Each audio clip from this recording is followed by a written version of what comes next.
Hello there, ladies and gentlemen. My name is gzduel. As you can tell, I am still not well enough. I'm not like 100%, but I am well enough to be productive. So here I am making a video for you guys. I am playing some Chaos Ninjas, and I'm going to face up against my opponent who's playing Fire Fist. Now, right away, you notice that I had something really special played, which is Upstart Goblin. And that Upstart Goblin actually helped because by shrinking that one card from my deck, if you remember, that third card was Hanzo. So when I used Pot of Duality, I was able to access Hanzo rather than just the three cards like Photon Thrasher. So that's really game changing.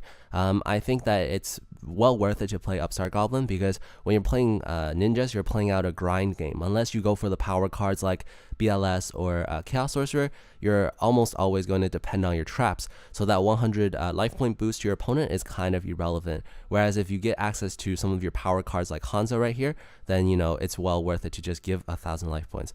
So unfortunately, my opponent had Mystical Space Typhoon to my super transformation. Nothing I could do about that. And then he's going to activate 10 Su. I'm going to have to MST that. And then when his Dragon's effect is going to activate to give him a plus, I'm going to have to Fiendish Chain it because I know it's kind of minus, but right now it's kind of like 3 for 3, and I got a plus off of Hanzo, so it's not too bad. During his end phase, he didn't set anything, so I feel like I'm in free reign to do whatever I want, and I drew into more traps, so that's pretty awesome. I'm still going to depend on my Fiendish Chain. I'm not going to use the Gold Ninja's effect because there's just no point. I'm going to go for a Lavavo Chain and try to get out my power cards to the top of the deck.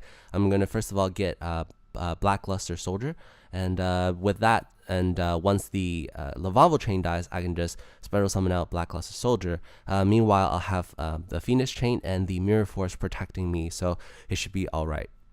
So now my opponent, his thing is locked down. He's going to use Pod Duality, which ensures that he won't be able to Special Summon. And he's going to get something like 10 Sen because he knows that I have my BLS.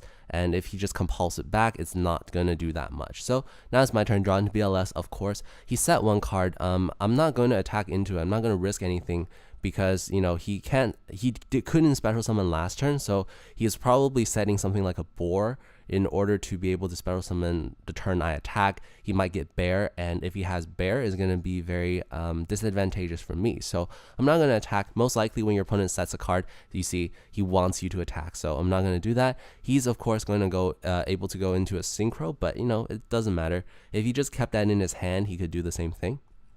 So right now I have a light and a dark. Oh, he goes for XYZ. So that's all right. He's going to go for the Tiger King. I'm going to Veil that Tiger King. The reason why I do that is because I want to get another light monster in the graveyard. And then, once I draw into Chaos Sorcerer, I can play that, banishing Hanzo and the Effect Veiler. And then once the Chaos Sorcerer dies, I will still have the Upstart Gold Ninja plus the Chaos Sorcerer. I can banish those two for the Blackluster Soldier, so it'll be alright.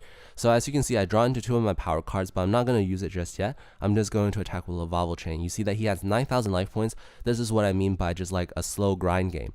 That 1,000 life points was immediately taken back from me, but even if I summoned out my big chaos monsters, it wouldn't have done too much. So we're just going to see what he can do. His first back row is probably 10 Sen, so that's why he summons out Bear. He's going to try to attack over my Lavavo Chain.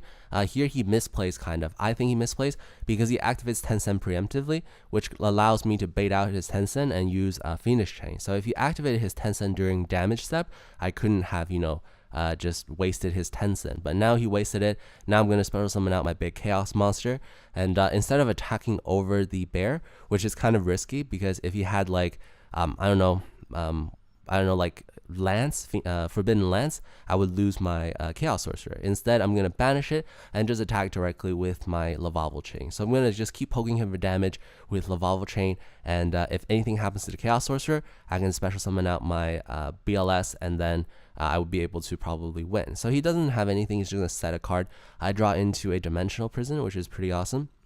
Still poking him for damage. He just set a card, so I don't know if it's Gentle Tribute, and so I'm not going to risk doing anything risky. Plus, I don't have a Dark Monster in the grave, so I can't Special Summon BLS anyways.